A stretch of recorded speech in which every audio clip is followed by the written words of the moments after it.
Saludos a todos. Vamos a tocar ahora el tema de las consecuencias de la corrupción en la vida política. Y es un tema de lo más delicado, porque para empezar, si hablamos de política, estamos hablando de nuestros objetivos comunes, el desarrollo del país, el desarrollo de nuestra sociedad.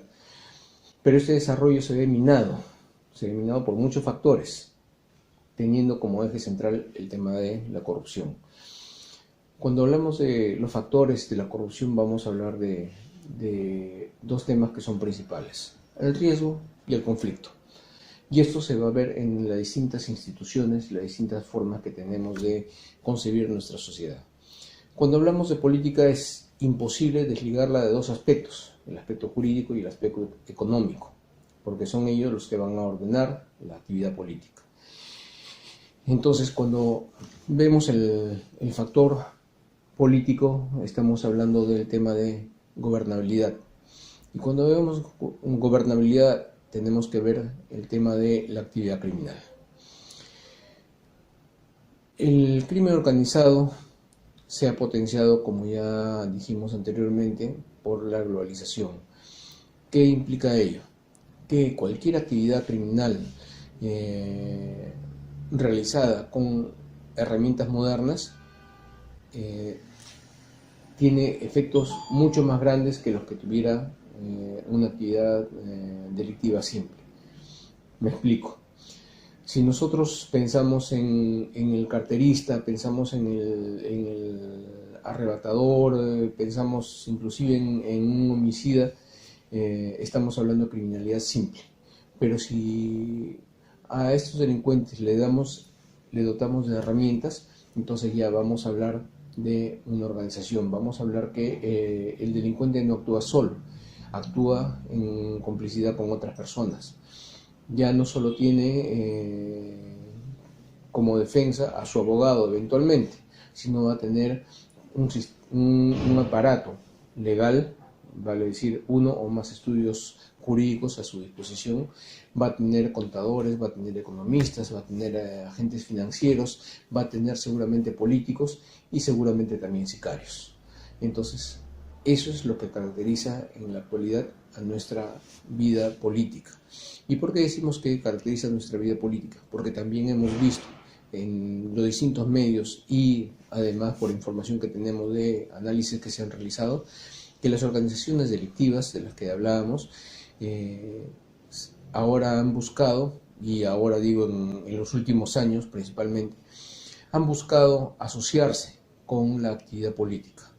Muchas organizaciones empezaron vinculándose con gobiernos locales. Hay muchas municipalidades que vieron incrementar, por ejemplo, sus ingresos con dineros o con bienes provenientes de la actividad criminal. Pero cuando la criminalidad interviene o actúa como una autoridad, no lo hace gratis, lógicamente. Lo hace para obtener réditos y lo hace para obtener poder.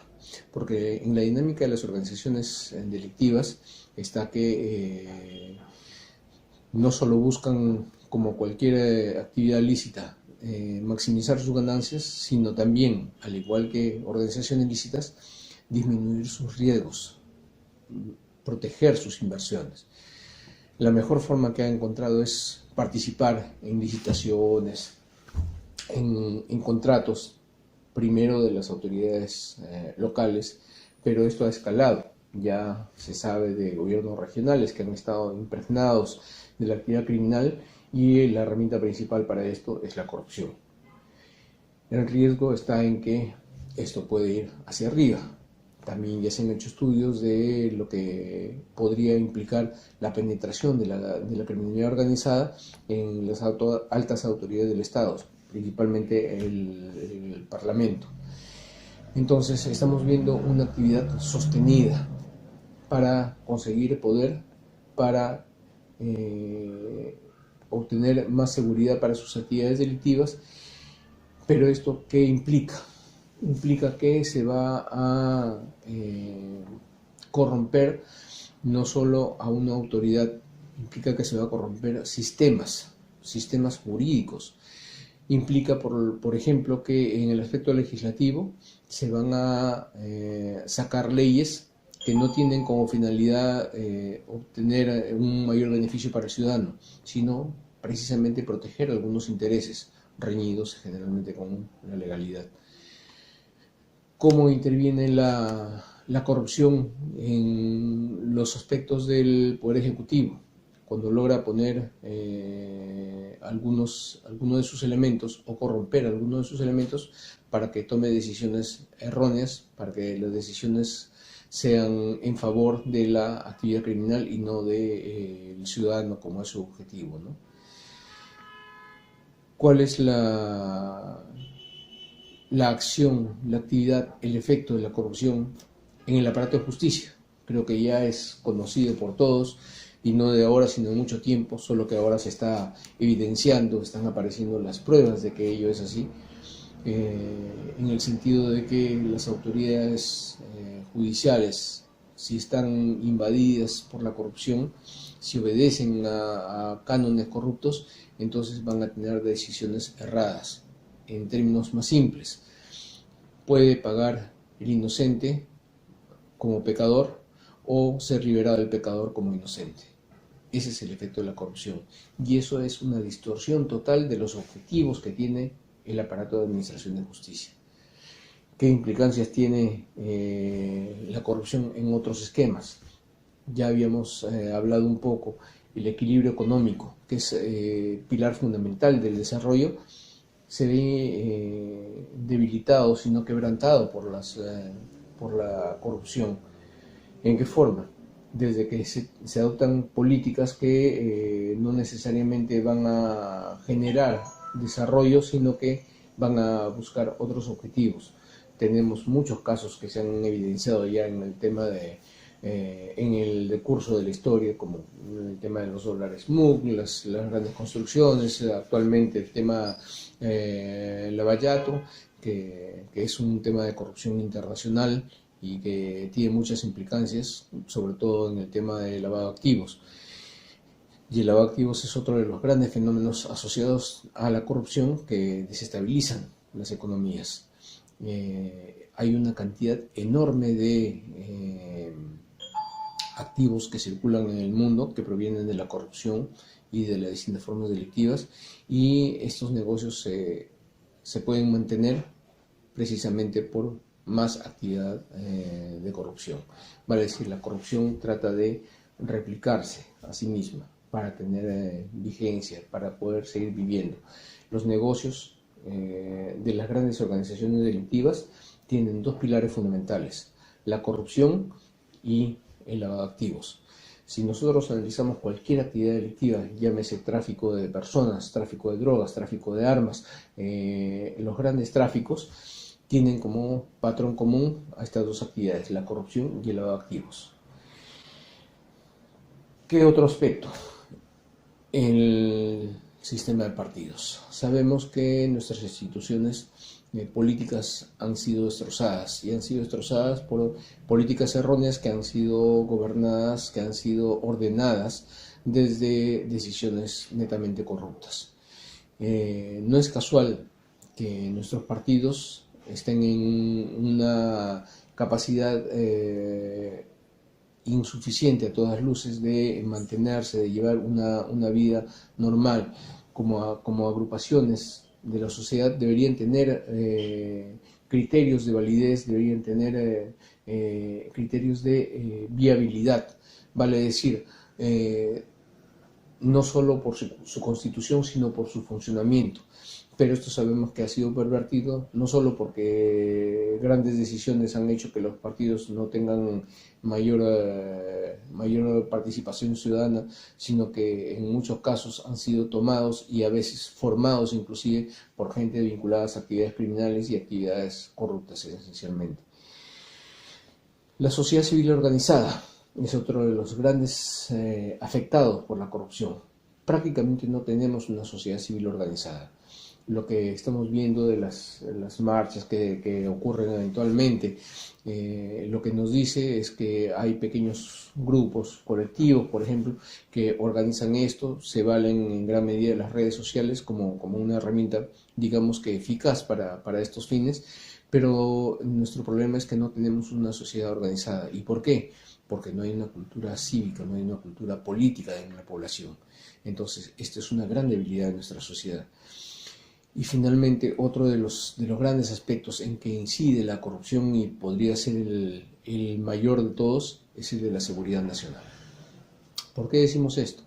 Porque en la medida que la corrupción impregna a las actividades de nuestros órganos de defensa, las Fuerzas Armadas, estas se ven debilitadas, porque no hay mayor cosa que reste la moral a un ejército que el que sus jefes se vean involucrados en actos de corrupción. Y tenemos el ejemplo patente de la guerra con Chile. En la guerra con Chile, precisamente, los jefes del ejército estaban, digamos, en otros negocios. El mismo presidente Mariano Ignacio Prado se fue del país con los recursos destinados a la defensa, y esta es una historia que se ha repetido en distintas formas. En la época de Vladimiro Montesinos ya sabemos cuál ha sido el punto por donde atacó y se hizo de las Fuerzas Armadas, atacó a esta debilidad de los altos mandos militares. Entonces, ese es un gran estigma que tienen nuestras Fuerzas Armadas y está como tarea pendiente todavía el que se pueda superar esta situación. La debilidad que ocasiona la corrupción a las Fuerzas Armadas o a la defensa nacional en su conjunto es de tal magnitud que se considera en muchos estudios a la corrupción como un arma más para atacar al ejército enemigo en caso de conflicto exterior. Si hablamos de los conflictos, estamos viendo que tienen unos ingredientes. Los conflictos en este tercer milenio tienen como características principales que se utilizan elementos de guerra irregular moderna. No siempre vamos a encontrar enfrentamientos de ejército a ejército. Hay otras herramientas que se utilizan, que son la desestabilización económica. Ahora las criptomonedas se han puesto de moda y es una gran amenaza para los sistemas financieros nacionales. Se tiene el terrorismo, que es una herramienta no actual, ya es de vieja data, pero es una manifestación de la guerra irregular moderna. Pero también se tiene a la corrupción, porque en la medida que se pueda comprar a un jefe militar o se puedan comprar secretos militares a través de este mecanismo, entonces se puede debilitar efectivamente a un ejército y se puede debilitar efectivamente a una nación. Depende de nosotros si queremos hacer de nuestro país un país que esté francamente encaminado hacia el desarrollo, o es que queremos que nuestro país sea inviable, porque un país inviable es aquel país que no es competitivo, y nuestra competitividad está seriamente afectada por nuestra corrupción. Es nuestra principal tarea. Ya depende de nosotros si vamos a querer comprar un cuadro de Picasso o un Vermeer, que son muy buenas falsificaciones. Un elemento que también es principal para estimar la corrupción es el tema de los indicadores de mediciones diversas que se efectúan. A nivel mundial siempre estamos sujetos a mediciones, y las mediciones principales que efectúa tanto el Instituto del Banco Mundial como el Fondo Monetario Internacional se han comprendido como uno de los factores principales que afectan a nuestra competitividad, el tema de la corrupción.